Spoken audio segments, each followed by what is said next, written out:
رحم اللہ من قرأ الفاتحہ۔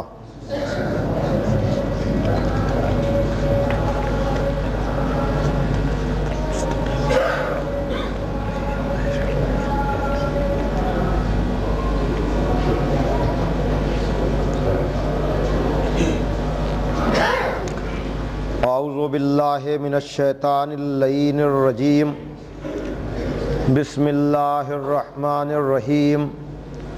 الحمد للہ الذی ہدانا لہذا وما کننا لنہتدی لولا ان ہدانا اللہ، لقد جاءت رسل ربنا بالحق، الصلاۃ والسلام علی النبی الامی العربی القرشی المکی المدنی البطحی الابتہی التہامی الداعف جیشات الاباطیل والدامغ صولات الازالیل، مولن الحق بالحق ابی القاسم محمد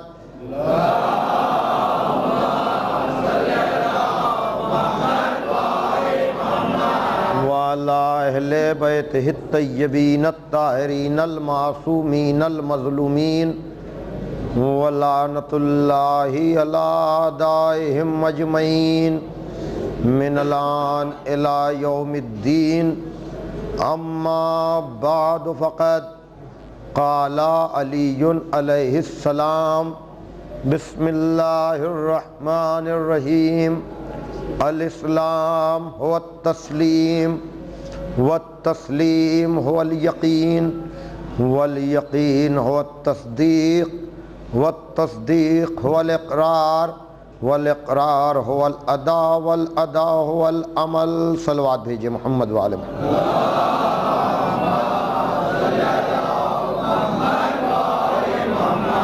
بزرگان محترم و دوستان عزیز، حقیقت اسلام کے عنوان پر ایک سلسلہ گفتگو آپ حضرات کے سامنے جاری ہے، اور اس کے لیے میں نے مولائے متقیان، غالب علی کل غالب، مطلوب کل طالب، حضرت علی ابن ابی طالب علیہ الصلاۃ والسلام کے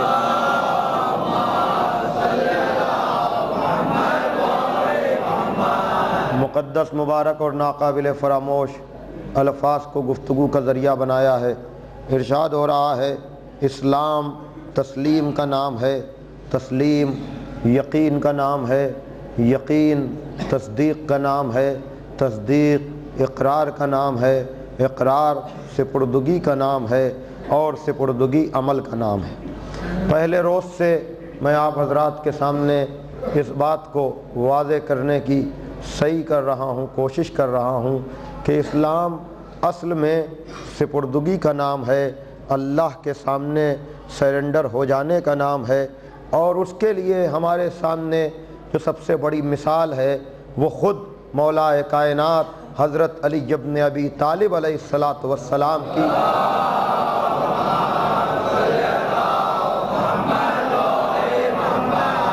میں نے ہجرت کی شب سے اس منزل کو آپ کے سامنے پیش کیا، اور یہ بتانے کی کوشش کی کہ اگر آدمی کو ذات خدا پر یقین ہوتا ہے، اس پر اعتبار ہوتا ہے، تو پھر وہ یہ نہیں دیکھتا ہے کہ لوگ کیا کہیں گے، زمانہ کیا کہے گا، اس کے سامنے صرف رضائے خالق ہوتی ہے، وہ اسی میں آگے بڑھتا چلا جاتا ہے۔ اور یقیناً جب اسلام انسان کے رگ و پے میں سرایت کر جاتا ہے تو وہ بندوں کی رضا کا خیال نہیں کرتا، لوگوں کی رضا کا خیال نہیں کرتا، اس کا اٹھنا، اس کا بیٹھنا، اس کا سونا، اس کا جاگنا، اس کا چلنا، اس کا پھرنا، یہ سب اپنے معبود کے لیے ہو جاتا ہے۔ اور یقیناً اس کے لیے نعرے کی ضرورت نہیں ہے، اس کے لیے تصور کی ضرورت نہیں ہے، اس کے لیے ایک عملی تصویر آپ کو ملے گی عزیزان محترم، کہ جہاں پر آپ خود کہیں گے کہ ہاں اس سے بہتر تسلیم کی کوئی صورت نظر نہیں آ سکتی۔ اور اسی لیے میں نے کچھ ایسی باتیں آپ کے سامنے عرض کی جو بظاہر اگر آدمی دیکھے تو گھبرائے گا، پریشان ہوگا کہ یہ کیا، نماز جیسی عبادت میں یہ سائل کو کیوں خیرات دی جا رہی ہے، یہ کیوں متوجہ ہوا جا رہا ہے؟ تو پہلی نظر میں دیکھ کر وہ لوگ جو اللہ کے نام پر لوگوں کو دھوکہ دینے کی کوشش کرتے ہیں وہ یہی کہیں گے یہ تو اللہ کی عبادت نہیں ہوئی، اس میں تو ملاوٹ ہو گئی۔ لیکن وہ جانتا ہے کہ ایک سفر ہوتا ہے جو انسان کا خدا کی طرف ہوتا ہے، ایک سفر ہوتا ہے جو خدا سے بندوں کی طرف ہوتا ہے۔ اس لیے کہ خدا خود تو نہیں آئے گا کسی کی مدد کرنے کے لیے، خدا خود تو نہیں آئے گا کسی کا تعاون کرنے کے لیے، لیکن یہ وہی کر سکتا ہے جو منزل تسلیم پر ہو، جو لوگوں کے تانوں سے نہ گھبرائے، جو لوگوں کی باتوں سے نہ گھبرائے۔ اور یقیناً اس منزل پر اگر ہمیں کوئی ذات ملتی ہے تو وہ ذات امیر المومنین علی ابن ابی طالب علیہ السلام۔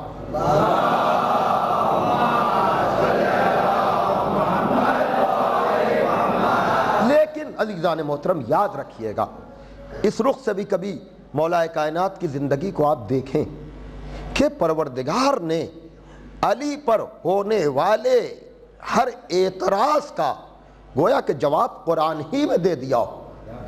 تلاش کرے آدمی، دیکھے آدمی، غور کرے آدمی، بہت بڑی بات ہوتی ہے یہ سوچ لینا کہ مولانا کل میں نے جیسا کہا تھا، کیا رکوع کے ذکر کے بغیر علی کے باب فضائل میں کوئی کمی ہے کہ جب تک آپ یہ منظر پیش نہ کریں آپ ثابت نہ کر پائیں گے کہ علی منزل تسلیم کے کمال پر ہیں؟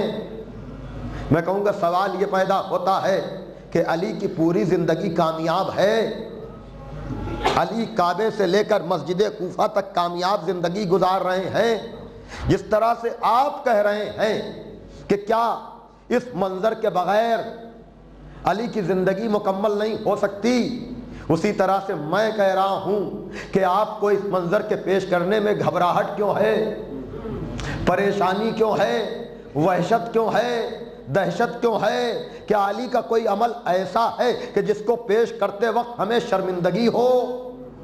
توجہ کیجئے گا، آئندہ کی مجلسوں میں اور تصویر پیش کروں گا، لیکن ابھی میں یہیں پر آپ کو روکنا چاہ رہا ہوں۔ ممکن ہے کسی نوجوان کے ذہن میں آئے کہ مولانا چلیے گزر جائیے، لیکن میں کہوں گا کہ مجھے اتنا تو بتا دو، مجھے اتنا تو سمجھا دو کہ نماز کے لیے بنیادی شرط کیا ہے؟ کیا بغیر قبلے کے نماز ہو سکتی ہے؟ کیا قبلہ رخ کیے بغیر نماز ہو جائے گی؟ اب اس سے کیا کیا جائے کہ خدا نے کہا کہ ہم ولایت منوائیں گے تو رکوع میں تم بحث کرتے رہو گے کہ علی کی نماز رہی یا نہیں رہی، لیکن غیر ارادی طور پر اقرار کرو گے کہ اگر کسی نے رکوع میں زکوٰۃ دی ہے تو وہ سوائے علی کے اور کوئی نہیں ہے۔ آپ کہیں گے کیوں بار بار آپ تکرار کر رہے ہیں اس کی؟ نہیں عزیزان محترم، جب آپ پہلی بات تو یہ علمی باتیں بھی تھوڑا سا ایک دو جملے میں کہہ دیتا ہوں کہ لوگ یہ نہ کہیں کہ بالکل روا روی میں بات گزر گئی۔ آپ دیکھیے قرآن کو سورت کے اعتبار سے، سورے کے اعتبار سے اس کی ترتیب تو سمجھ میں آتی ہے، لیکن یہ جو پاروں کے نام دے دیے گئے ہیں، سیقول، قال یقولو، اس پر سین لگ گیا، یہ بھی کوئی نام ہے؟ آپ بتائیے بھائی۔ سورہ ہم سمجھ میں آ رہا ہے، سورہ بقرہ سمجھ میں آ رہا ہے، آل عمران سمجھ میں آ رہا ہے، انعام سمجھ میں آ رہا ہے، نساء سمجھ میں آ رہا ہے۔ بھائی میننگ ہے نا لفظوں کی، آپ نے جز بانٹ دیے، پارا پارا کر دیا، تو یہ پارا پارا رسول کی طرف سے نہیں ہے، یہ امت نے کیا ہے۔ اس لیے کہ امت نام رکھتی ہے تو معنی پر غور ہی نہیں کرتی۔ بھائی سیقول بھی کوئی معنی ہے؟ کہے گا، کالا اس نے کہا، یقول کہے گا، سیقول ہم قریب کہے گا۔ تو جو فرما رہے تو یہ نام رکھا ہے دوسرے جز کا، دوسرا پارا جو کہلاتا ہے سیقول، تو یہ پتہ چل جاتا ہے کہ جو کام امت کرتی ہے وہاں نام ہے کام۔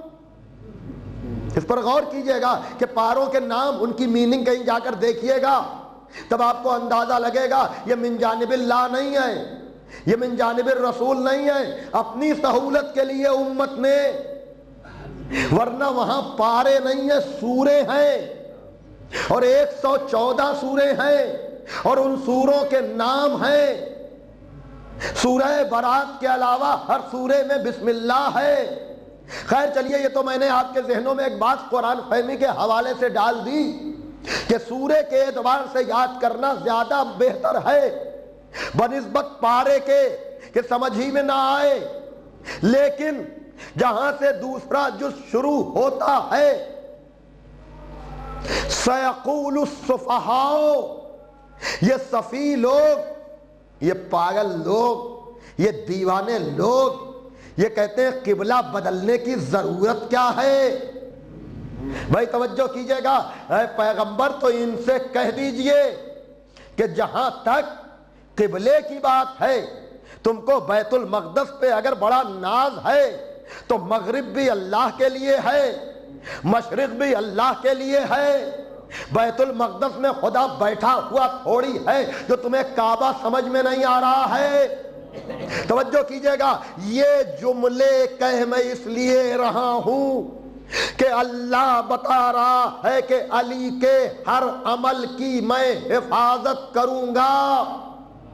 اے وہ جس کو علی کا رکوع سمجھ میں نہیں آ رہا ہے، ان کا قبلہ کیا ہے؟ کعبہ ہے نا، لیکن دوسرے جز میں پہلے سورے میں یہ بتایا جا رہا ہے کہ پیغمبر ہجرت کے بعد بھی تقریباً 1.5-2 سال تک بیت المقدس کی طرف نمازیں پڑھتے رہے۔ تقریباً 2 سال کے بعد قبلہ بدلا گیا، تو کیا اللہ سے کے علاوہ کوئی اور ہے جو حقیقت عبادت بتائے؟ اے علی کے رکوع پر اعتراض کرنے والوں، تمہارا تو قبلہ کعبہ ہے نا، لیکن یہ کعبہ شروع سے تمہارا قبلہ ہے، تو قبلہ اول کی جنگ کیوں؟ توجہ کیجئے گا۔ تو نوجوانوں کے لیے میں عرض کر رہا ہوں کہ ایک عرصے تک پیغمبر بیت المقدس کی طرف نمازیں پڑھتے رہے۔ اب ان لوگوں کے لیے بھی جو یہ کہتے ہیں کہ اللہ کے علاوہ کسی کا دخل شریعت میں نہیں ہے، نہیں، اسی جز میں جا کر آپ دیکھیں، اسی سورے میں آپ جا کر دیکھیں تو آخر تک یہ کہا جا رہا ہے کہ اے پیغمبر تم کعبے کی طرف نظریں اٹھا کر دیکھتے ہو نا، تو ہم تمہاری خواہش کا خیال کر کے ہم تمہارے لیے کعبے کو قبلہ بناتے ہیں۔ توجہ کیجئے گا، لیکن معبود 2 سال تک پیغمبر نے ہجرت کے بعد بھی بیت المقدس کی طرف رخ کر کے نمازیں پڑھیں۔ اگر ایک نماز اور پڑھ لیتا تو کیا قیامت آ جاتی؟ اب میں رات سے پردہ اٹھاؤں کہ عزیزان محترم، بیت المقدس کی طرف سے جب کعبے کی طرف رخ موڑا گیا ہے تو یہ نماز کے بعد نہیں، نماز کے پہلے نہیں، عین رکوع کے عالم میں۔ توجہ کیجئے گا، پیغمبر نماز پڑھ رہے ہیں، ایک دم سے حکم آ گیا کہ اسی پوزیشن میں قبلہ بدل دو، تو علی نے تو ہاتھ بڑھایا تھا، یہ اللہ کیا کرا رہا ہے کہ رخ موڑے دے رہا ہے۔ توجہ کیجئے گا، کہ اس لیے تاکہ چیک کرے کہ کون عادتاً نماز پڑھتا ہے، کون عبادتاً نماز پڑھتا ہے۔ جو عادتاً پڑھتا ہے وہ اپنی نماز لیے بیٹھا رہے گا، جو عبادتاً پڑھتا ہے وہ بغیر بحث کیے ہوئے اپنا رخ موڑ دے گا، تاکہ پتہ چلے جب رخ مڑنے سے نماز پر فرق نہیں پڑتا تو زکوٰۃ دینے سے علی کے رکوع پر صلوات دیجئے محمد و آل محمد پر۔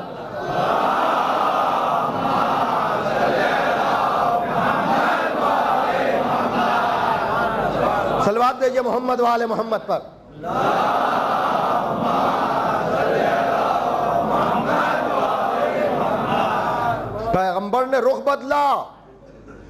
اور یہ وہ زندہ حقیقت ہے. جائیں، بار بار میں بات کرتا ہوں مقامات مقدسہ کی. آج بھی مدینے میں وہ مسجد موجود ہے جس کو مسجد ذو القبلتین کہتے ہیں. ذو یعنی والی، دو قبلوں والی مسجد. کہا کہ یہی تو بتانا ہے کہ خالی کعبہ نہ دیکھو، روح کعبہ بھی دیکھو. بھائی توجہ کیجئے گا، یہاں حکم چلتا ہے، ایکشن نہیں چلتا. وہی تو میں مسلسل عرض کر رہا ہوں. اب اس کے لیے جب خدا خود چاہ رہا ہے تو کیا کوئی ایسا ہے مسلمان؟ یہی تو ہمیں تعجب ہوتا ہے کہ جو ساری باتیں کلمہ پڑھنے والوں کو نبی کے لیے سمجھ میں آ جاتی ہیں، علی تک آتے آتے توجہ کیجئے گا. اب اسی لیے خدا نے نبی کی محبت کو ایمان و نفاق کا پیمانہ نہیں بنایا، اس لیے کہ پتہ ہی نہیں چلتا کہ اس کی زبان پہ کیا ہے، اس کے دل پہ کیا ہے. علی کو پیمانہ بنا دیا. نماز بھی چیک ہوگی علی کے نام پر، عبادت بھی چیک ہوگی علی کے نام پر. صلوات دیجئے محمد و آل محمد پر.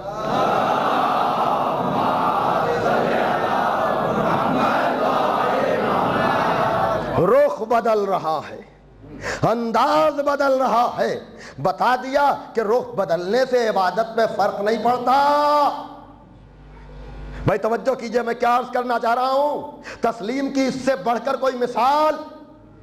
نبی بحث کرتے، لکیر کے فقیر بنے رہتے کہ پروردگار 2 منٹ بعد، ارے رکوع کے بعد سلام پھیر لیں. لیکن مجھے آپ بتائیں، اگر 1 رکعت کا بھی انتظار نبی کرتا تو کیا نبی رہ جاتا؟ توجہ کیجئے گا، جس طرح سے نبی کو مجمع کی خیال نہیں ہے، خدا کا خیال ہے، اسی طرح سے جو اللہ کا ولی ہے اس کو مجمع کا خیال نہیں ہے، اس کو سائل کا خیال ہے کہ 1 منٹ بھی دیر ہوئی تو حکم خدا پر عمل نہ ہوگا. پتہ کیسے چلے گا کہ تیسرا ولی کون ہے؟ صلوات دیجئے محمد و آل محمد پر.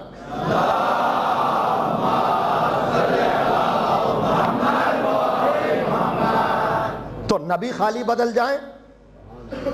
نبی پر حکم آیا ہے نا. توجہ کیجئے گا، نبی بدلے. بھئی نماز ہے، تبلیغ کا تو وقت ہے نہیں، ترسیل کا تو وقت ہے نہیں، پہنچانے کا تو موقع ہے نہیں. رخ بدل سکتے ہیں، بول تھوڑی سکتے ہیں. توجہ کیجئے گا، تو نبی جو چاہیں کریں. توجہ کیجئے گا، یہ اور کون بدل گیا؟ اور کس نے رخ بدل دیا؟ تو سارے مورخین نے لکھا خالی نبی نے رخ نہیں بدلا. بھائی توجہ کیجئے گا، ساتھ میں علی نے بھی رخ بدلا.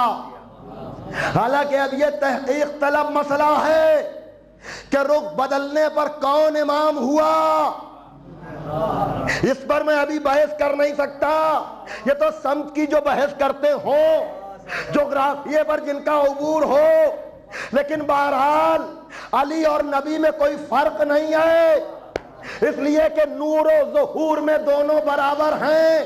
صرف ایک اشارہ کروں گا، موقع ملے گا تو پھر تفصیل دوں گا. جب کسی نے اعتراض کیا تھا کہ یا علی آپ اسی جگہ جا کر کیوں بیٹھ گئے جہاں نبی بیٹھا کرتے تھے، کہا بدبخت تجھے ان لکڑی کے تختوں کی فکر ہے جو قدم دوش رسول پر جا چکے ہوں. ایک صلوات دیجئے محمد و آل محمد پر.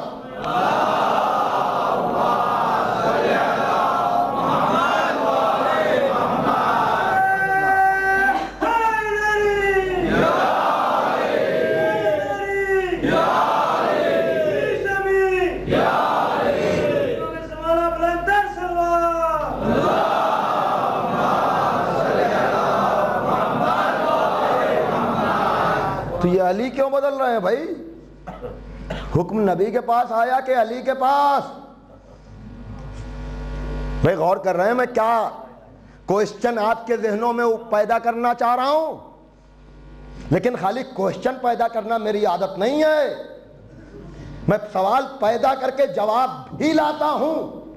نہج البلاغہ خطبہ قافیہ 190 نمبر کا خطبہ اگر آپ کو وقت نہیں ہے پوری تاریخ اسلام پڑھنے کا تو میرے کہنے سے ایک مرتبہ جا کر خطبہ قاصیہ نہج البلاغہ کا 190 نمبر کا خطبہ پڑھ لیجئے گا، جہاں خلقت آدم سے لے کر خاتم تک کی گفتگو ہے اور زندگی گزارنے کے طریقے ہیں، سلیقے ہیں، اتحاد کی دعوت ہے، اتفاق کی دعوت ہے، مل کر رہنے کی دعوت ہے۔ جائیے خود میں آپ کو حوالہ دے کر آگے بڑھ رہا ہوں، اس لیے کہ میں بات حوالہ دے کر آپ کے حوالے کر رہا ہوں۔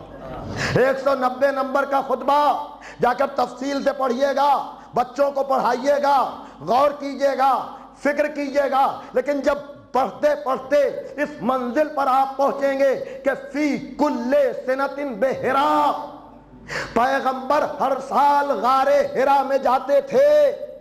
یہ اس وقت کی بات ہے جب اسلام خالی نبی کے گھر میں تھا، یا خدیجہ تھی یا میں تھا۔ توجہ کیجئے گا، ارا ہو ولا یرا ہو غیری، اور اس پوزیشن میں خالی میں دیکھتا تھا، میرے علاوہ اور کوئی نہیں دیکھتا تھا۔ ارا نور الوحی والرسالہ، میں وحی اور رسالت کے نور کو دیکھتا تھا۔ سمیت رنت الشیطان، میں نے شیطان کی چیخ سنی۔ پھر نبی سے پوچھا ما ہذہ الرنہ، اے میرے بڑے بھائی، اے میرے رسول، اے خدا کے نبی، یہ کیسی چیخ ہے؟ تو نبی نے کہا ہذہ رنۃ الشیطان، یہ شیطان کی چیخ ہے۔ اور پھر میرے بھائی نے کہا یا علی، تم مجھ سے کیوں پوچھتے ہو؟ توجہ کیجئے گا، مجھ سے پوچھنے کی ضرورت کیا ہے؟ اس لیے کہ انکا تسمع ما اسمع، جو میں سنتا ہوں وہی تم سنتے ہو۔ انکا ترا ما ارا، جو میں دیکھتا ہوں وہی تم دیکھتے ہو۔ توجہ کیجئے گا، تو نہج البلاغہ میں سند مل گئی کہ جب بھی کوئی آواز آتی تھی، جب بھی کوئی پیغام آتا تھا، خالی نبی نہیں سنتا تھا، علی بھی ساتھ میں سنتا تھا۔ لیکن جب ہم نے رکوع کا منظر دیکھا، یا نبی نے قبلہ بدلا یا علی نے قبلہ بدلا، امت نے نہیں بدلا، بدلنا بھی نہ چاہیے تھا۔ اس کو وحی سے کیا مطلب؟ لیکن علی کو بدلنا چاہیے تھا، اس لیے کہ جب وحی آتی تھی خالی نبی نہیں سنتے تھے، علی بھی سنتے تھے۔ صلوات دیجئے محمد و آل محمد پر۔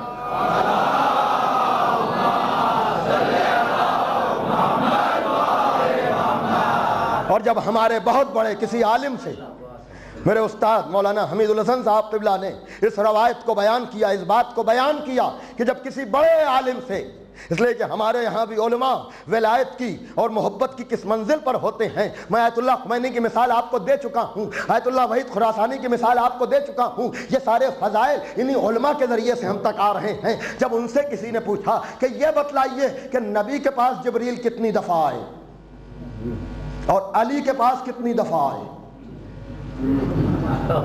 توجہ کیجئے، میں یہی کہہ رہا ہوں نا کہ نبی نے خالی رخ نہیں بدلا،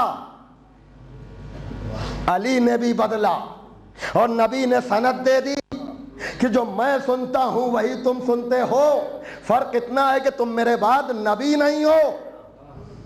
اور ایک بات اور آگے بڑھنے سے پہلے، وہ یہ کہ عزیزان محترم یاد رکھیے گا، نہج البلاغہ میں ایک تفصیلی معجزے کا ذکر ہے، وہ اسی میں ہے۔ یہ خطبہ قاصیہ جو ہے، ان جملوں کے بعد پھر معجزے کا ذکر ہے کہ پیغمبر کے حکم سے کفار کے مطالبے پر درخت اپنی جگہ چھوڑ کر آیا، اور پھر جب انہوں نے کہا آنا کافی نہیں ہے، آدھا حصہ یہاں رہے آدھا ہوا میں معلق ہو کر واپس چلا جائے، کہ جب میرے بھائی نے کہا تو عجب منظر تھا، لیکن نبی کہہ چکے تھے تم مان تو رہے ہو معجزہ، لیکن تم مانو گے نہیں، اس لیے کہ اس معجزے کی بھی تصدیق جس نے سب سے پہلے کی وہ میں ہی تھا، اور کفار نے یہی کہا کہ تم جیسے کی تصدیق ان جیسا ہی کر سکتا ہے، تو جو جس جیسا ہوگا اسی کی تصدیق کرے گا۔ لیکن جب بہرحال ہمارے بزرگ عالم سے کسی نے پوچھا کہ نبی کے پاس جبریل کتنی مرتبہ آئے، علی کے پاس کتنی مرتبہ آئے، تو انہوں نے کہا اگر نبی کے پاس 1000 مرتبہ آئے تو علی کے پاس 2000 مرتبہ آئے۔ کہنے لگے دلیل حدیث رسول ہے، انا مدینۃ العلم وعلی بابھا، میں شہر علم ہوں، علی اس کا دروازہ ہے، اس لیے کہ جبریل آتے وقت بھی علی سے ملتے تھے، جاتے وقت بھی علی سے۔ صلوات بھیجیے محمد و آل محمد پر۔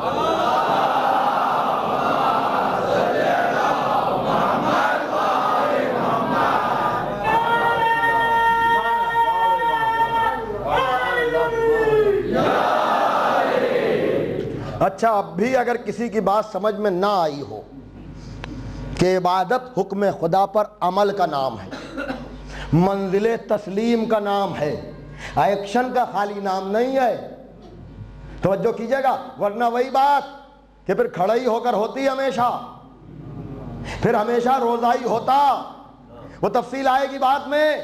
لیکن اس وقت اتنا وہی بات کہ جب خدا منوانا چاہتا ہے نا، کہا علی کے رکوع پر اعتراض کرو گے تو تمہارا تبدیلی قبلہ بھی ثابت نہ ہو پائے گا۔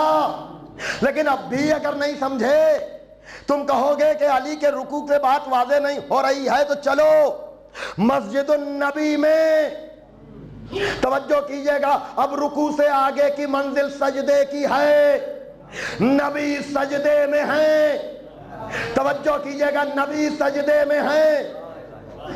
ینابی المعدد سلیمان ابن ابراہیم قندوزی حنفی، عالم اہل سنت، انہوں نے اس واقعے کو لکھا کہ نبی مسجد النبی میں عالم سجدہ میں کہ پشت پر حسین آ گئے، توجہ کیجئے گا، اب ادھر سے حکم پروردگار آ گیا کہ اس وقت تک سجدے سے سر نہ اٹھانا جب تک حسین خود سے نہ اتر جائے۔ اے علی کے رکوع پر اعتراض کرنے والوں، نبی کے سجدے کا کیا ہوگا؟ اس لیے کہ یہ میں مان نہیں سکتا کہ جبریل حکم لے کر آئیں کہ جب تک حسین خود سے نہ اتر جائیں سجدے سے سر نہ اٹھانا۔ نبی نے کہا سبحان ربی الاعلی و بحمدہ، تصور میں حسین، توجہ کیجئے گا، اب جو آپ کہہ رہے ہیں کسی غیر کی طرف تصور گیا تو نماز نہیں رہی۔ یہ نبی کیا کر رہے ہیں، اور 1 دفعہ نہیں، 2 دفعہ نہیں، 70 مرتبہ۔ اب میں آیا اس منزل پر، عزیزان محترم، بات نبی کی خدا جانے، علی کی خدا جانے، یہ نور و ظہور میں ایک ہیں، ان کا رابطہ خدا سے ہے، ہم انہیں نورانی مانتے ہیں، ہم انہیں معصوم مانتے ہیں، ان کی نقل کوئی کرنے کی کوشش نہ کرے، یہ تو وہی کرتے ہیں جو خدا چاہتا ہے۔ لیکن عام مسلمان، اس کے اوپر تو کوئی وحی نہیں آتی، وہ تو لکیر کا فقیر ہے، اس کو تو جیسا حکم ملے ویسا ہی کرنا ہے۔ بھائی نبی تو حسین کو تصور میں لا رہے تھے حکم خدا سے، لیکن پیچھے قیامت مچی ہوئی تھی، توجہ کیجئے گا، اب بار بار اٹھے، دیکھا حسین ہے، بیٹھ گئے، اٹھے، دیکھا حسین ہے، بیٹھ گئے، نبی کی نماز نبی جانے۔ لیکن یہ صحابہ جو اٹھ اٹھ کر اپنی نماز کو باطل کر رہے تھے، ایک صلوات دیجئے محمد و آل محمد پر۔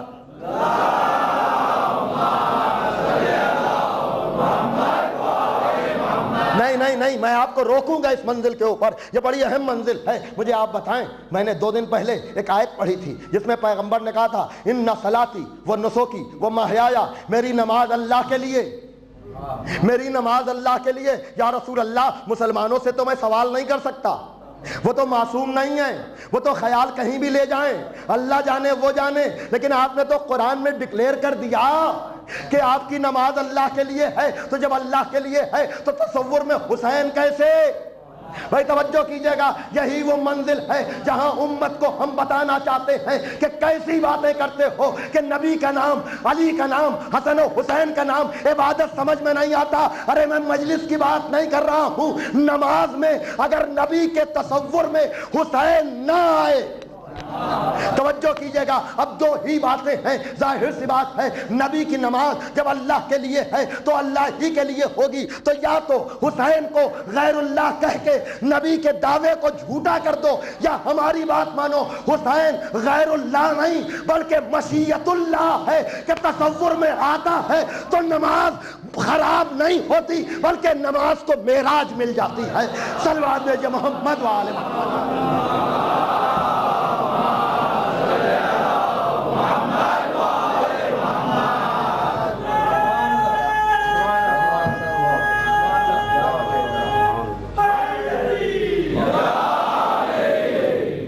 صلوات بھیجئے آپ ذرا محمد و آل محمد پر۔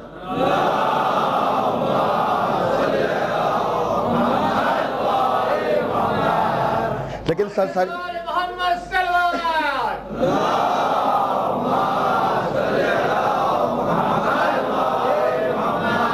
یہ جو تاثر دینے کی کوشش کی جاتی ہے نا کہ اللہ اللہ اللہ اللہ اور کوئی نہیں، کہو گے نبی کا وہ بات عمل ہے، ہم کیا جانیں، دھوکہ نہ دو اپنے کو، اللہ کے نام پر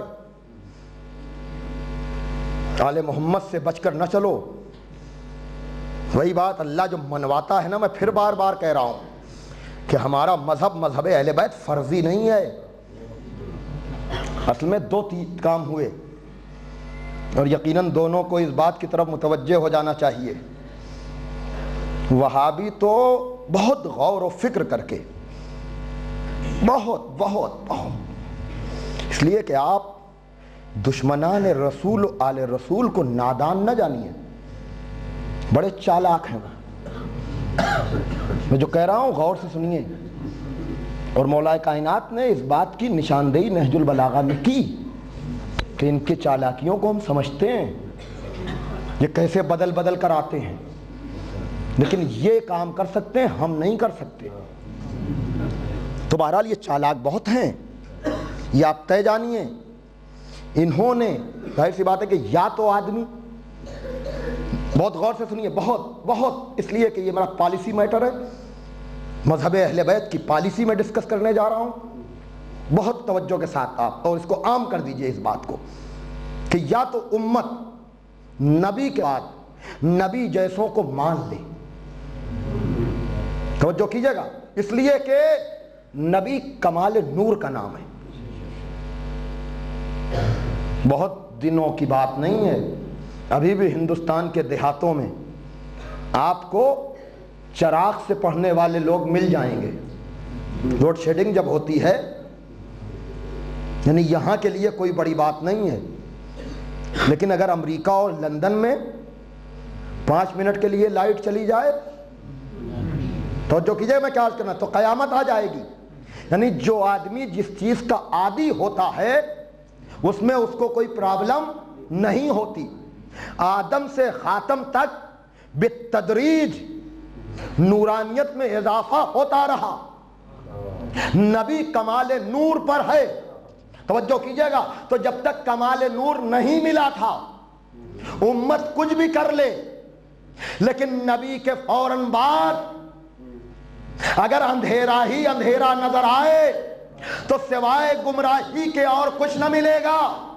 تو ان لوگوں نے تو اپنا کام کیا، لیکن آج جب پڑھے لکھے افراد بیٹھتے ہیں سر جوڑ کر، توجہ سے سنیے گا، تو وہ اس نتیجے پر پہنچتے ہیں کہ یا تو نبی کے بعد نبی جیسوں کو مانو، لیکن انا، غرور، تکبر، عمر ابن سعد کی طرح سے حب دنیا، توجہ کیجئے گا، بدلنے پر مجبور نہیں ہونے دیتی۔ توجہ کیجئے گا، تو جب انہوں نے کہا کہ ہم بھی اپنے والوں کو لائیں، توجہ کیجئے گا، دیکھیے نبی جیسا بنانے کے لیے، بلکہ یوں کہوں کہ علی جیسا بنانے کے لیے کوشش بہت کی گئی۔ نہیں، پہلے تو یہ کوشش ہوئی کہ حدیثیں گڑھ گڑھ کر، توجہ کیجئے گا، آل محمد جیسا بنا دیا جائے۔ یہ سب دور معاویہ میں ہوا، لیکن کردار چھپتا نہیں، کوئی ٹھہرتا نہیں۔ توجہ کیجئے گا، میرے دوست ہی کے جملے ہیں جو میں عرض کر دوں کہ بھیا ہم پر جو الزام لگایا جاتا ہے کہ تم بڑھاتے ہو اپنے اماموں کو، تو میرے دوست نے عجیب جملے کہے، خدا اس کی توفیقات میں اضافہ کرے، مولانا عباس ارشاد صاحب عجیب پیغام دیا کہ بھیا ہم ہیں کتنے، ہم مٹھی بھر، توجہ کیجئے گا، ہماری تعداد کتنی، اگر بڑھانے ہی سے سب بڑھ جاتے ہیں تو ہم تو اتنے سے ہیں، جب ہم بڑھا لیتے ہیں تو آپ تو بہت ہیں۔ توجہ کیجئے گا، آپ بھی بڑھائیے، آپ بھی بڑھائیے، لیکن سوچ سمجھ کر، اس لیے کہ خندق کے میدان میں نبی خود بڑھانا چاہ رہے تھے کہ کوئی ہے جو عمر کے مقابلے میں جائے، بھائی نبی بڑھا رہے تھے، امت بڑھانے کی کوشش کرے، لیکن سوچ سمجھ کر کہ جو نبی کے بڑھانے سے نہ بڑھ سکے وہ امت کے بڑھانے سے۔ توجہ کیجئے گا محترم، لیکن بہرحال چلیے میں پھر آ جاؤں اس منزل کے اوپر کہ اب دوسری کوشش یہ ہوئی کہ گھٹاؤ، تو اب گھٹانے میں ان کو تھوڑی گھٹائیں گے، نبی کو گھٹائیں گے۔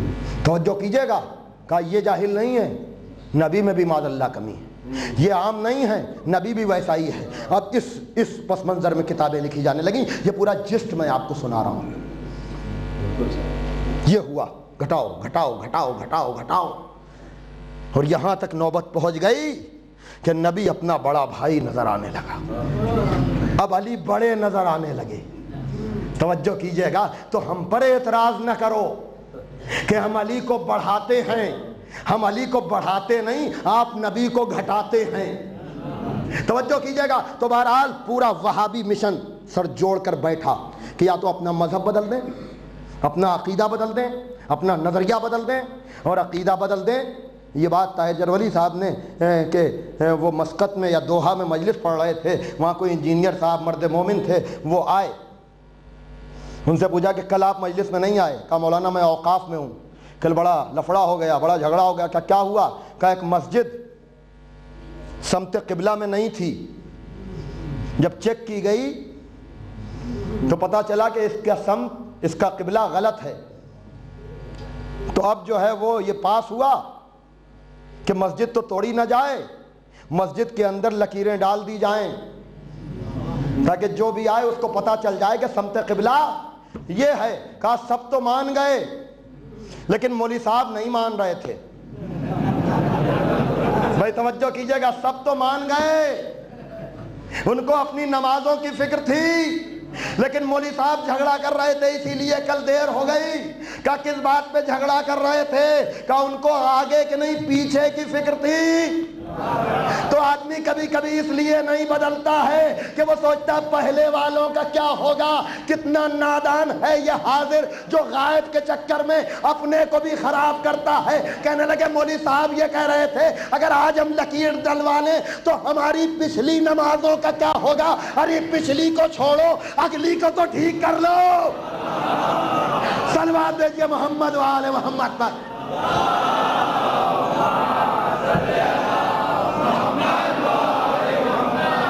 ارے صلوات بھیجئے نا آپ محمد و آل محمد پر۔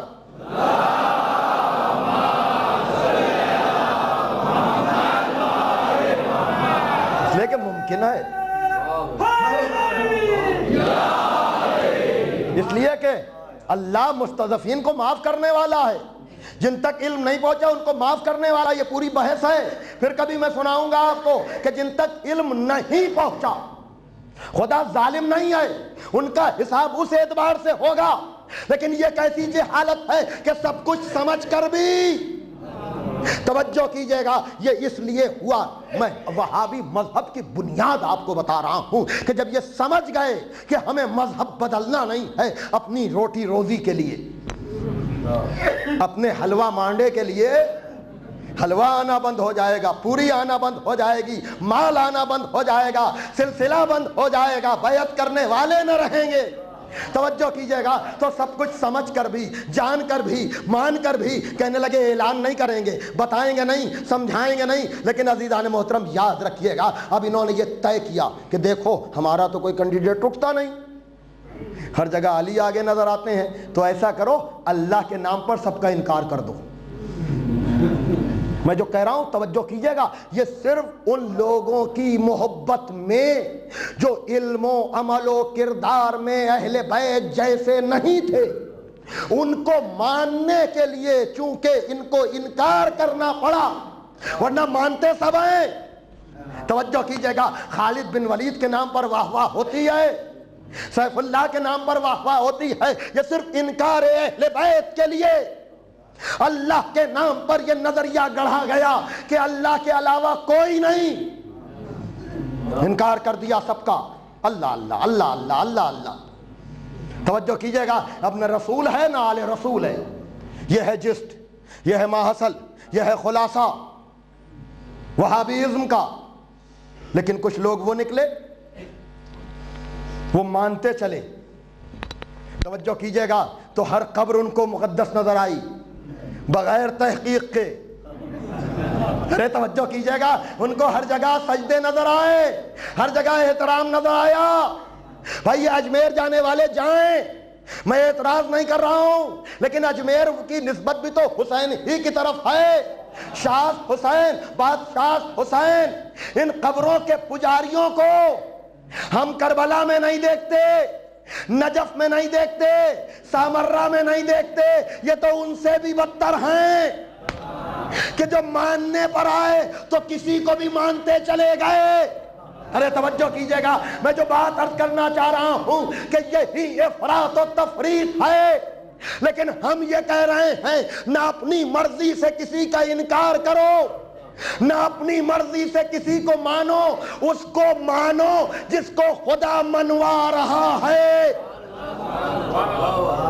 آئیے آئیے آئیے، گھبرائیں نہ، پریشان نہ ہو، وحشت نہ کریں، دہشت نہ کریں، میرے ساتھ آئیں۔ مسجد نبی کی، مسجد نبی کی نواسے آئے ہیں، نانا لباس تو آ چکا، مرضی کے مطابق رنگ چکا، رنگ پسند کیا جا چکا۔ اے میرے نانا، میرے پاس ناقہ بھی تو نہیں ہے۔ توجہ کیجئے گا، بہت سے لوگوں نے یہ واقعہ لکھا ہے، یاد رکھیے گا، حسین کے معاملے میں کسی سے کوئی سمجھوتا نہ کیجئے گا۔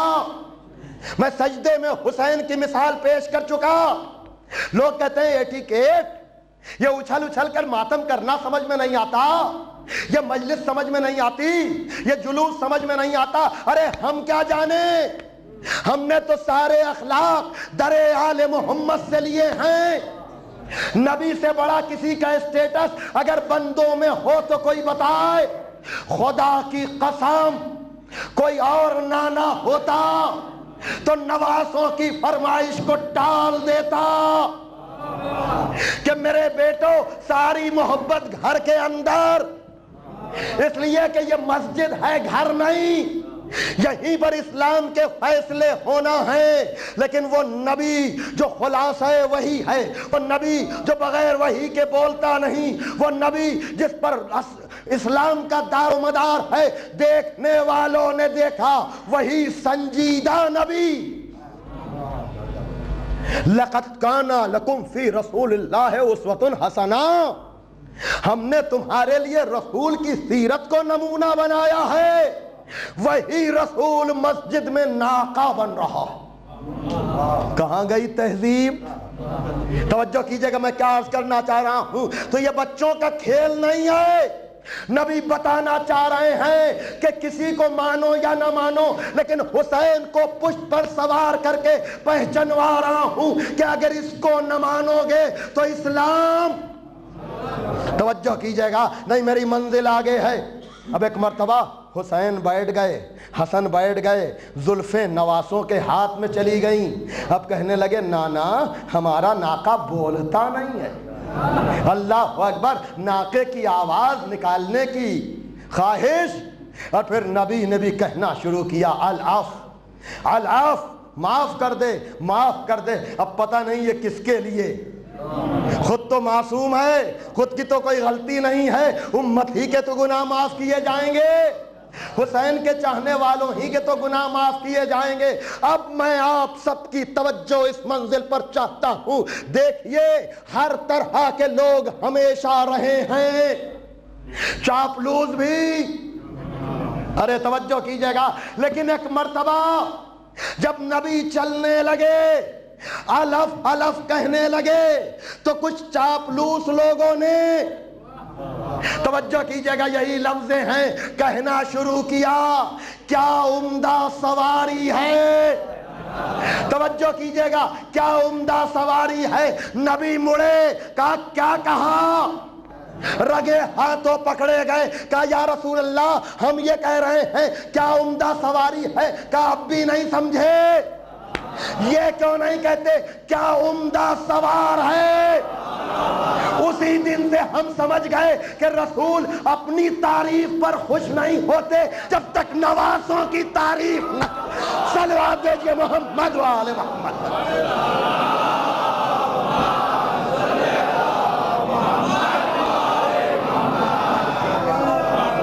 ہم سے کہتے ہو کہ ذکر علی کرتے ہو، ذکر حسین کرتے ہو، کبھی نبی کا ذکر نہیں کرتے۔ ارے مسجد میں دیکھ چکے کہ جو چاپلوسی میں تعریف کرتا ہے نبی کی ڈانٹ پڑتی ہے، کیا اور کچھ کر کے نبی کی ڈانٹ سنے؟ ہم حسین کا ذکر کرتے ہیں، رسول کی خوشی ملتی ہے۔ صلوات دیجئے محمد و آل محمد پر۔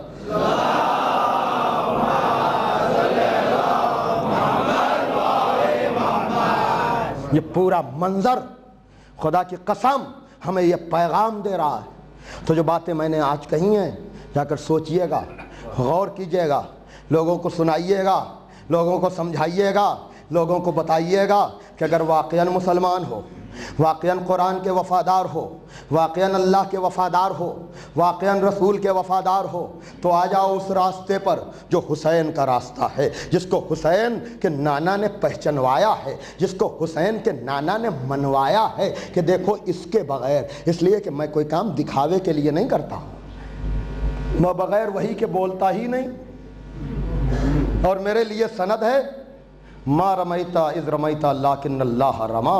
اے میرے حبیب یہ سنگریزے تو نے نہیں پھینکے، یہ تو ہم نے پھینکے ہیں۔ توجہ کیجئے گا، اسی لیے ہے، یاد رکھیے گا معرفت کے جملے کہ جب کوئی زیارت کرتا ہے نا حسین کی، بڑا شوق ہے آپ کو زیارت کا، خدا آپ کے اس جذبے کو سلامت رکھے۔ خدا جسم و جسمانیات سے مبرہ ہے، اس کو کوئی دیکھ نہیں سکتا، لیکن زیارت حسین کے لیے لفظیں معلوم ہے کیا ہیں؟ کہ جس نے حسین کی زیارت کی یا پڑھی، بالخصوص زیارت عاشور، گویا کہ اس نے عرش پر خدا کی زیارت کی۔ بہت بڑا شرف ہے، بہت بڑا مرتبہ ہے، اس لیے کہ زیارت سے آدمی کے مزاج کا پتہ چلتا ہے کہ نبی کی خوشی اگر لینا ہے تو زیارت حسین، دور سے یا قریب سے۔ آپ کو پتا ہے عرفات کے میدان میں 9 ذی الحجہ کو حجاج جمع ہوتے ہیں۔ امام نے چاہنے والے سے پوچھا کہ تم حسین کی زیارت کو گئے؟ کہا نہیں۔ کہا کیوں نہیں جاتے ہو؟ پتا ہے تمہیں کہ زیارت حسین میں ایک حج مقبولہ کا ثواب ہے؟ متعجب ہوا، کہا تعجب کرتے ہو؟ 2 3 نوبت 70 تک پہنچی۔ عربی میں 70 کثرت کے معنی میں ہے، خالی عدد نہیں ہے 70، وہ کثرت کے معنی پہ دلالت کرتا ہے۔ اب متعجب ہوا، چاہنے والا ہے، سنیے حسین کا مرتبہ کیا ہے، حسین کا شرف کیا ہے۔ اب ایک مرتبہ امام صادق فرماتے ہیں، عجیب جملے ہیں زیارت کے لیے، مفاتیح الجنان میں بھی آپ کو مل جائیں گے، اردو میں ترجمہ ہو چکا ہے، ممکن ہے اور زبانوں میں بھی ہوا ہو، جا کر آپ دیکھیں تو آپ کو پتہ چلے گا کہ ایک مرتبہ کہا کہ یقیناً یوم عرفہ حجاج عرفات کے میدان میں جمع ہوتے ہیں، اور عرفات کی خصوصیت معلوم ہے کیا ہے؟ اس میں گناہ کبیرہ میں سے، گناہ کبیرہ وہاں کا یہ ہے عرفات کا کہ وہاں پہنچ کر گنہگار یہ سوچے کہ میں بخشا گیا کہ نہیں. یعنی یہ سوچنا ہی گناہ کبیرہ ہے وہاں کے لیے، اس لیے کہ وہاں پہنچنا ہی بخشے جانے کی ضمانت ہے. چھٹے امام فرماتے ہیں 9 ذی الحجہ کو حجاج عرفات میں جمع ہوتے ہیں اور زوار کربلا میں جمع ہوتے ہیں.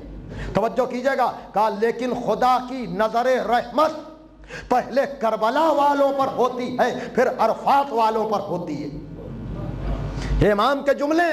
ممکن ہے کوئی یہ کہے کہ حج تو واجب ہے اور زیارت تو مستحب ہے، میں بھی واجب کی بحث نہیں چھیڑوں گا، ورنہ کامل الزیارات وغیرہ میں لفظ واجب بھی آپ کو مل جائے گا. خدا آپ کو، اور یاد رکھیے گا امام فرماتے ہیں اگر ہم تک نہ آ سکو تو دور ہی سے سلام کر لیا کرو، پھر ہم تمہاری زیارت کو آئیں گے. لیکن بہرحال اگر کوئی یہ کہتا ہے کہ حج تو واجب ہے زیارت تو مستحب ہے، اس کا ثواب زیادہ کیسے؟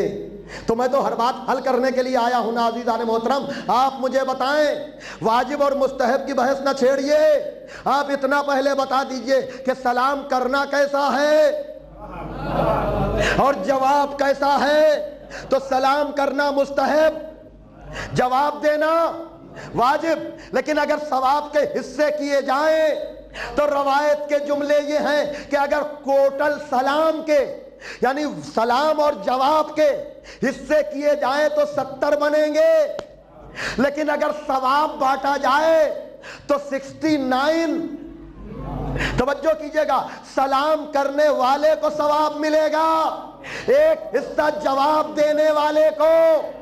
توجہ کیجئے گا، تو جواب تو واجب ہے، اس کا ایک حصہ کیوں کہ واجب میں پتہ نہیں چلتا زبردستی ہو رہا ہے یا خلوص میں ہو رہا ہے. تو زیارت بھی تو ثواب ہے، زیارت بھی تو سلام ہے. توجہ فرمائی. میں یہ کنفیوژن اس لیے دور کر دیتا ہوں کہ حسین کے لیے کبھی کسی کے ذہن میں اگر کوئی سوال آ بھی جائے تو فوراً نکل جائے کہ حسین ہر معاملے میں جدا ہے، خاک کا کھانا حرام ہے لیکن خاک شفا شفا کا ذریعہ ہے. یقیناً اپنے بدن کو نقصان پہنچانا منع ہے، لیکن معصوم نے فرمایا الا الحسین. لیکن حسین کے لیے اپنے بدن کو زخمی کرنا اچھا ہے، مستحب ہے، راجع ہے. پوری ذمہ داری سے میں عرض کر رہا ہوں، اس لیے کہ حسین کی خصوصیت عند اللہ الگ ہے، اس لیے کہ حسین نے قیمت دی ہے. یوں تل ملا گیا تھا پیغمبر کا مہجبی، غصے سے بار بار الٹتا تھا آستین. بیعت کا جب سوال اٹھا کہہ دیا نہیں، واللہ اس نہیں نے رکھی آبروئے تین، برباد کر کے رکھ دیا ظلم یزید کو، ماری فنا کی ٹھوکریں تاج یزید کو. حسین نے قیمت دی ہے. اور خالی حسین نے نہیں، حسین کے ساتھ حسین کی بہن نے بھی. انکار میں زینب ساتھ ہے حسین کے. خواجہ اجمیری کا میں نے ذکر کیا، خدا ان کے درجات عالی کرے. محبت حسین میں زندگی گزار کر جانے والا، وہ اجمیر میں سونے والا، اس نے فیصلہ کر دیا شاست حسین، بادشاست حسین، دینست حسین، دیپناست حسین، سرداد نداد دست در دست یزید، حقہ کے بنا لا الہست حسین. لیکن جب خورشید غازی پوری نے یہ سنا کہ خواجہ اجمیری نے کہا حسین بنیاد لا الہ ہے، تو عجیب طرح سے جناب زینب کو خراج عقیدت پیش کیا خورشید غازی پوری نے. خدا مرحوم کے درجات عالی کرے کہ بقائے دین کی خاطر ہر طرح تیار زینب ہے، بقائے دین کی خاطر ہر طرح تیار زینب ہے. نہیں شبیر کی جو تھی وہی انکار زینب ہے. بقائے دین کی خاطر ہر طرح تیار زینب ہے، نہیں شبیر کی جو تھی وہی انکار زینب ہے. ادب سے دست بستہ عرض ہے یہ خواجہ کی خدمت میں، ادب سے دست بستہ عرض ہے یہ خواجہ کی خدمت میں کہ بنائے لا الہ میں بھی حصہ دار زینب ہے.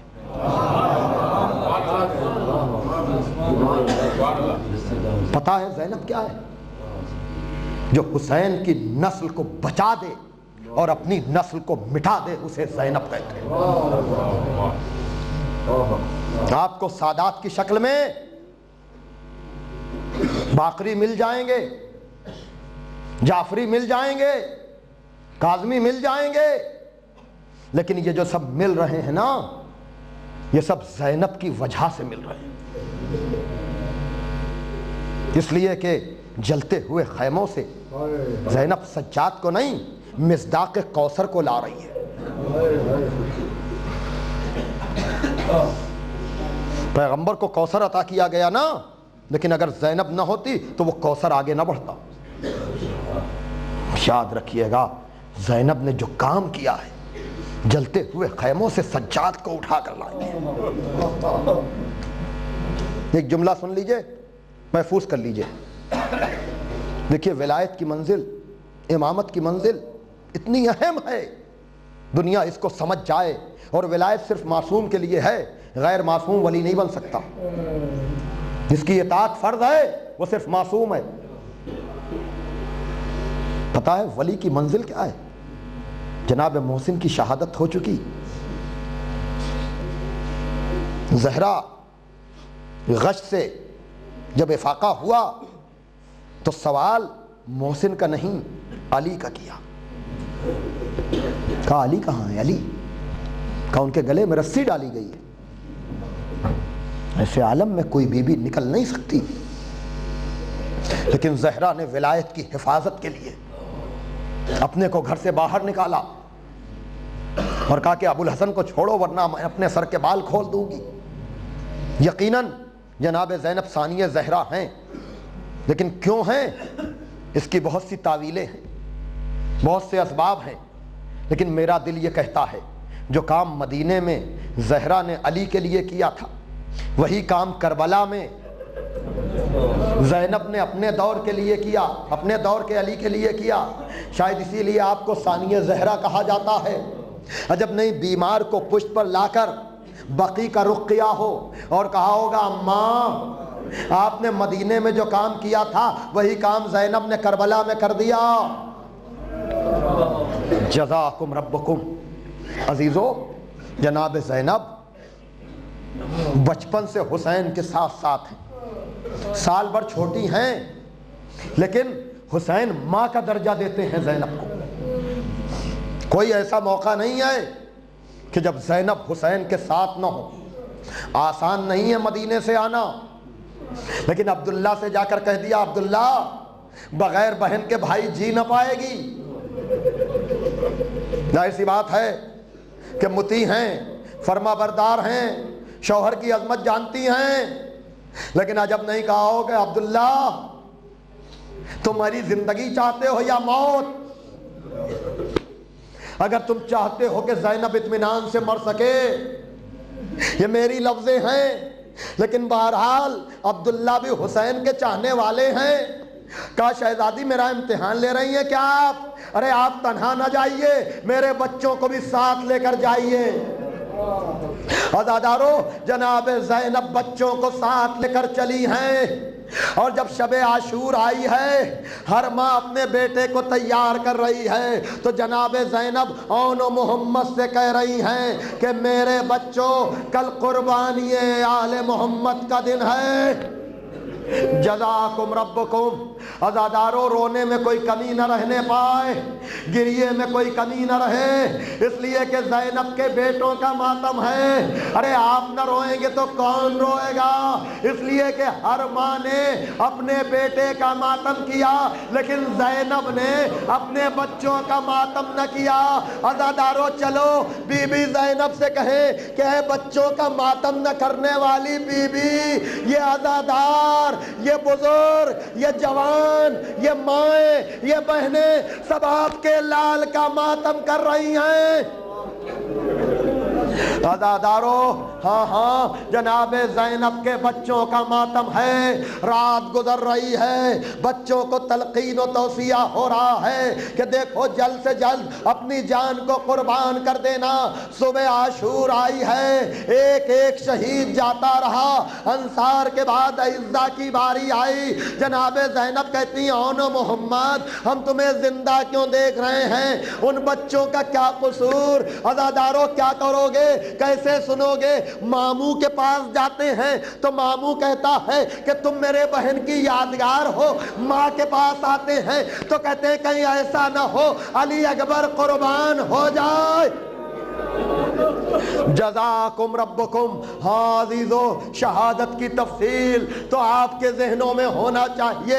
مقتل میں بہت تفصیل نہیں ہے, مرثیوں نے کچھ تفصیل دی ہے کہ کس طرح سے یہ دونوں بچے گئے ہیں, لیکن جب اجازت کے بعد یہ بچے آئے ہیں تو آپس میں طے کیا ہے, بلکہ ماں نے کہا تھا میدان میں جا تو رہے ہو لیکن دیکھو ترائی کا رخ نہ کرنا, لیکن اگر پیاس شدید ہو جائے تو علی اصغر کی پیاس یاد کر لینا, سکینہ کی پیاس یاد کر لینا.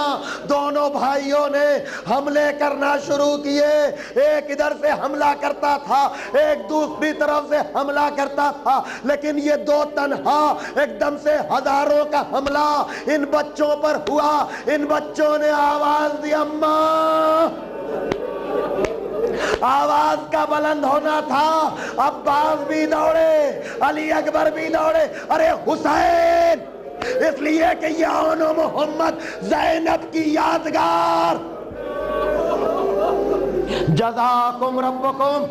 عزاداروں محمد کے لاشیں آئے, ارے یہ آل محمد کا گھرانہ ہے, یہاں قربانی پہ شکوہ نہیں ہوتا, شکر کے سجدے ہوتے ہیں. جب نہیں پیشانی زمین پہ رکھ کے کہو معبود تیرا شکر. لیکن حسین کے سامنے علی اکبر ہیں, حسین کے زینب کے سامنے حسین ہیں, علی اکبر ہیں. ایک مرتبہ جب یہ قافلہ گزرنے لگا ہے نا 11ویں محرم کو, تو آپ کو پتا ہے ہر بیوی نے اپنے وارث کا ماتم کیا ہے, لیکن دو بچے ہیں جن کا رونے والا کوئی نہیں, اس لیے کہ زینب علی اکبر کو روئے کہ اون محمد کو, زینب حسین کو روئے یا اپنے بیٹوں کو. اور یہی منظر شام میں بھی نظر آیا, یہی منظر شام میں بھی نظر آیا کہ جب سرہائے شہداء آئے ہیں, ہر بیوی نے آگے بڑھ کر علی اکبر کا سر جناب لیلا نے لیا, جناب قاسم کا سر ام فروا نے لیا, علی اصغر کا سر رباب نے. لیکن جب دو سر آئے ان کا لینے والا کوئی نہیں. جب شام کی عورت نے پوچھا کیا ان بچوں کی ماں مر گئی ہے, زینب نے کہا میں کیا بتاؤں, ماں تو زندہ ہے لیکن میں حسین. جزاکم ربکم. عزادارو, علامہ رشید ترابی مرحوم کے 2 جملے پڑھ کر مجلس میں تمام کرنے جا رہا ہوں. عام طور سے جو جملے سنتے ہیں ان کو بھی میں دہرا دوں گا, لیکن جب یہ لٹا ہوا قافلہ مدینے آیا ہے اجازت لے کر جانے والی, لیکن اب کیا کرے گھر جا کر, بال سفید ہو چکے ہیں, کمر خمیدہ ہو چکی ہے. عبداللہ بن جعفر سید سجاد کے گھر میں آتے ہیں, بیٹھتے ہیں, چلے جاتے ہیں, آتے ہیں, بیٹھتے ہیں, چلے جاتے ہیں. ایک دن سید سجاد آئے, کہا پھپھا آپ کچھ کہنا چاہ رہے ہیں, آپ کچھ کہنا چاہ رہے ہیں. کہا میرے لال اپنی پھوپھی سے کہہ دو وہ گھر بھی تو ان کا گھر ہے, وہ گھر بھی تو ان کا گھر ہے. عزادارو, سید سجاد گئے, کہا پھوپھی اماں تھوڑی دیر کے لیے صحیح عبداللہ کے گھر میں بھی چلی جائیے. جناب زینب آئیں, سینے خانہ میں بیٹھ کر واہ حسینہ واہ حسینہ واہ حسینہ کرنے لگی. ایک مرتبہ جناب عبداللہ آئے, کہا بی بی کون ہے, پرسہ دینا ہے سید سجاد. کہا والی آپ نے بھی نہ پہچانا, میں کوئی اور نہیں زینب ہوں. سنو گے جملہ, کہا عبداللہ کیوں بلایا ہے, عبداللہ کیوں بلایا ہے, کیا یہ سننا چاہتے ہو کہ تمہارے بچے کیسے مارے گئے؟ عبداللہ کیا یہ پوچھنے کے لیے بلایا ہے کہ تمہاری زوجہ بیریدہ دربار میں کیسے گئی؟ عبداللہ کیا یہ پوچھنے کے لیے بلایا ہے مراحل کیسے طے ہوئے؟ جملہ سنیں گے. جناب عبداللہ نے کیا کہا, بی بی نہ آپ کے بارے میں پوچھنا ہے نہ بچوں کے بارے میں پوچھنا ہے. میرا مولا شجاعت بھی تھا, غیور بھی تھا, دلیر بھی تھا. مجھے تو اتنا بتا دو کہ کربلا میں میرے مولا نے کیا جہاد کیا, کیا جنگ کی؟ کہا عبداللہ بڑا اچھا سوال کیا. حسین نے لاجواب جہاد کیا, بے مثال جہاد کیا. کہا ہاں میں صفین میں حسین کے حملے دیکھ چکا تھا. کہا لیکن عبداللہ حملہ تو کیا, لیکن عباس کے بعد, علی اکبر کے بعد کبھی حسین دوڑتے ہوئے لاشیں عباس پر جاتے تھے, عباس اٹھو, کبھی علی اکبر. بس عزیزو, اب کہا بی بی کب تک آسمان کے نیچے, بی بی چلو حجرے میں چلو عزیزو، طاقت جمع کریں، قوت جمع کریں۔ وہ ماں بیٹوں کو رخصت کرنے والی ماں، لاشوں کے آنے پر شکر کا سجدہ کرنے والی ماں، سر کے آنے پر حسین کا سر لینے والی ماں، ایک مرتبہ جب اس حجرے میں گئیں جہاں دو چھوٹے چھوٹے بستر لگے ہوئے تھے، تابع ضبط نہ رہی، اپنے کو بستر پہ گرا دیا، کربلا کا رخ کیا، کون محمد معاف کر دینا، میں تمہارا ماتم نہ کر سکی۔ عجب نہیں قبر اون محمد پر زہرا آتی ہوں کہ بیٹی تو میرے بیٹے کا ماتم کر، میں تیرے بیٹوں کا ماتم کروں گی۔ واہ حسینہ واہ مظلومہ، علی لعنت اللہ رب الظالمین، سیعلم الذین ظلموا أي منقلب ينقلبون۔ ماتم حسین۔